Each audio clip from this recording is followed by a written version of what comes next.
The Silent Front is a 4-part series which explores the stories of people from different perspectives during the COVID-19 pandemic.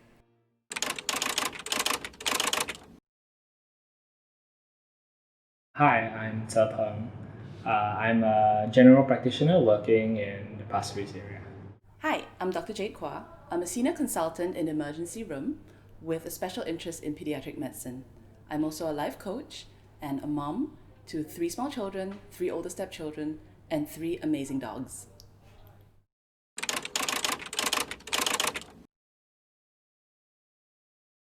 People are alarmed about the COVID-19 pandemic because there is neither a vaccine nor a cure at this point in time. However, we need to stop the transmission by limiting movement, and that's why the circuit breaker was necessary.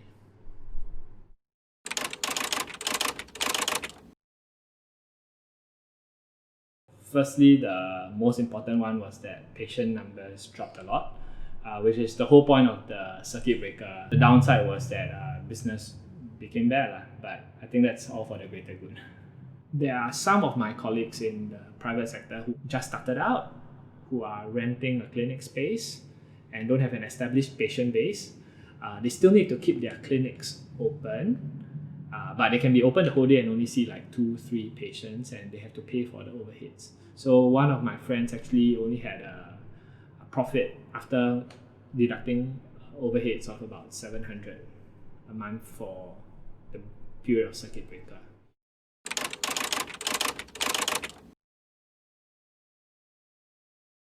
I think the biggest sacrifice in terms of healthcare workers, not just doctors but also nurses and people working in hospital, is that the higher risk for transmission because of the people by nature that we come into contact with, which are sick people.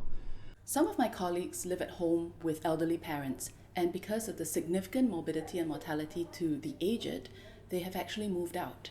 For me, I choose to shower at work before I go back home because I live at home with many small children and I just want to be extra careful about that.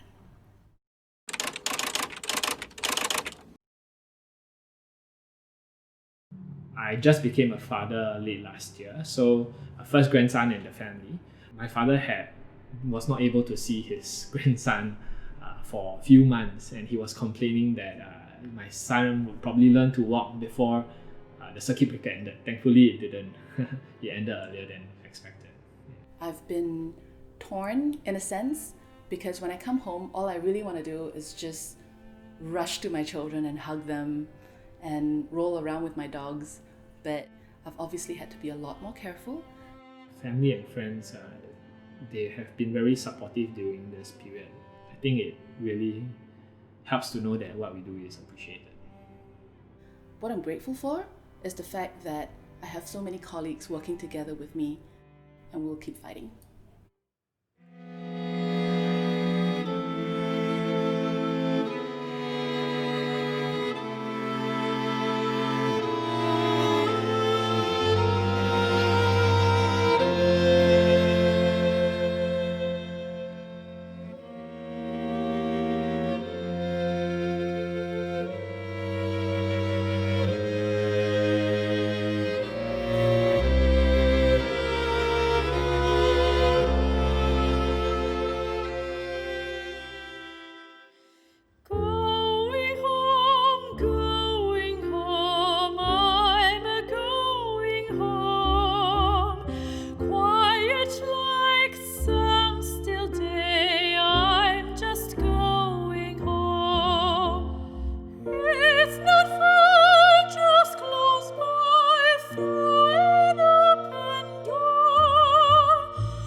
We are all part of the silent front.